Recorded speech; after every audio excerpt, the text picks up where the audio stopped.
Hello दोस्तों, स्वागत है आपके अपने चैनल डिजिटल क्रिएटिविटी में। आज दोस्तों हम पार्ट 7 के वीडियो को आगे कंटिन्यू करते हैं। जैसे कि दोस्तों हमारा ये एक्सेल ओपन है। हमारा आज का फर्स्ट टॉपिक है क्लियरिंग डेटा।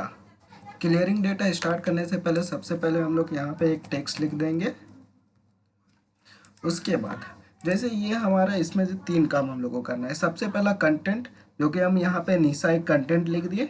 नेक्स्ट हम लोग को इसका फॉर्मेटिंग करना है। फॉर्मेटिंग मीन्स हो जाएगा जैसे कलर चेंज, जैसे हम लोग सेल का कलर चेंज कर रहे हैं, टेक्स्ट का कलर चेंज कर रहे हैं, बोल्ड हो गया, इटैलिक हो गया, अंडरलाइन हो गया। इस तरह से हम लोग से जो निशा जो सेल लिखा हुआ है उस सेल को हम लोग फॉर्मेट करें। देन हम लोग इसमें एक कमेंट डालेंगे। कमेंट डालने के लिए हम लोग ऑप्शन में आ जाते हैं, रिव्यू में आ जाएंगे। रिव्यू में जा करके न्यू कमेंट में आकर के हम जैसे यहाँ पे कमेंट डाल दिए रांची। तो यहाँ पर ही जैसे निशा में देखिए सबसे पहला 3 काम हुआ है। सबसे पहला आपका कंटेंट लिखा है, कंटेंट जो कि निशा हो गया। नेक्स्ट आपका फॉर्मेटिंग हो गया, फॉर्मेटिंग में जिसमें कलर वगैरह, अंडरलाइन वगैरह ये सब चेंज हो गया। उसके बाद नेक्स्ट हम लोग कमेंट डाले, जो कि कमेंट में ये रांची आपका शो कर रहा है।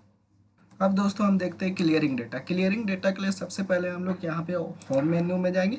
होम मेन्यू में आने के बाद यहाँ पे हम लोग ऑप्शन में आ जाएंगे क्लियर में। जैसे सबसे फर्स्ट पॉइंट है क्लियर फॉर्मेट। जैसे अगर हम लोग क्लियर फॉर्मेट में करेंगे तो हम लोग का जो था ये कलर आपका हटा। जैसे कि हम पहले ही बतलाए थे, जो सब कलर अंडरलाइन सब किए थे ये आपका फॉर्मेटिंग कहलाता है। तो हम लोग यहाँ से जैसे क्लियर फॉर्मेट में गए, क्लियर फॉर्मेट में गए तो जितना भी कलर वगैरह किया हुआ था वो सारा आपका हट गया। नेक्स्ट हम लोग क्लियर में जाते हैं। क्लियर में जा करके जैसे क्लियर कंटेंट करते हैं। क्लियर कंटेंट में क्या हुआ, निशा हट गया क्योंकि निशा एक कंटेंट था। अब उसके बाद यहाँ पे कमेंट क्या, रांची शो कर ही रहा है। तो यहाँ पे हम लोग क्लियर में चले जाएंगे। क्लियर में जाकर के क्लियर कमेंट्स करेंगे। तो क्लियर कमेंट में क्लियर आपका कमेंट भी क्लियर हो जाएगा। ठीक है, वापस हम लोग कंट्रोल में जाते हैं, सारा जितना था उसको हम ले आते हैं। देखिए यहाँ पे हम लोग क्लियर में गए। क्लियर फॉर्मेट में कलर आपका हटा था।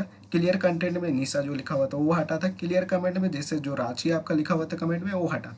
जैसे अगर हम लोग को सभी को हटाना है तो हम लोग डायरेक्टली क्लियर ऑल में भी जा सकते हैं, जिसमें कि आपका तीनों आपका हट जाएगा। नेक्स्ट पॉइंट हम लोग आ जाते हैं डिलीटिंग सेल। डिलीटिंग सेल के लिए सबसे पहले हम लोग एक डाटा क्रिएट कर लेते हैं। जैसा कि हम ये 3 डेटा लिखे, आप लोग उसी तरह से 3 डेटा इस तरह से लिख लीजिएगा। उसके बाद हम लोग यहाँ पे सेलेक्ट जो करते हैं, सेलेक्ट करते हैं हम लोग सुमन का नाम को। सुमन का नाम को सेलेक्ट किए। उसके बाद हम लोग राइट बटन से क्लिक करके हम लोग यहाँ पे डिलीट ऑप्शन में आ जाते हैं। जैसे हम लोग डिलीट ऑप्शन में आते हैं, यहाँ पर ये 4 ऑप्शन दे रहा है, शिफ्ट से लेफ्ट, शिफ्ट से लेफ्ट। तो सबसे पहले हम लोग सीखते हैं शिफ्ट से लेफ्ट। शिफ्ट से लेफ्ट होता क्या है, तो हम लोग यहाँ पे जैसे कि ऑप्शन सबसे फर्स्ट वो ऑप्शन को ही ले रहे हैं, शिफ्ट से लेफ्ट। जैसे कि मेरा ये जो सुमन जो नाम है वो आपका डिलीट हो जाता है। तो ये जो जगह है उस जगह को भरने के लिए जो लेफ्ट आपका राइट की ओर जो डाटा है पूजा, ये आपका क्या हो जाएगा, ये लेफ्ट की ओर में मूव कर जाएगा। जैसे अगर हम ओके करते तो देखिए ये सुमन आपका डिलीट हो गया, राइट में जो पूजा डाटा था वो आपका लेफ्ट की साइड मूव कर गया। देन कंट्रोल जेड करते हैं। अब हम लोग यहाँ पे ऑप्शन ले लेते हैं, जैसे राइट क्लिक से हम लोग वापस डिलीट में चले जाते हैं। अब यहाँ पर ये जैसे शिफ्ट से लेफ्ट लिए थे, मीन्स आपका पूजा जो राइट में था वो आपका लेफ्ट में चला गया था।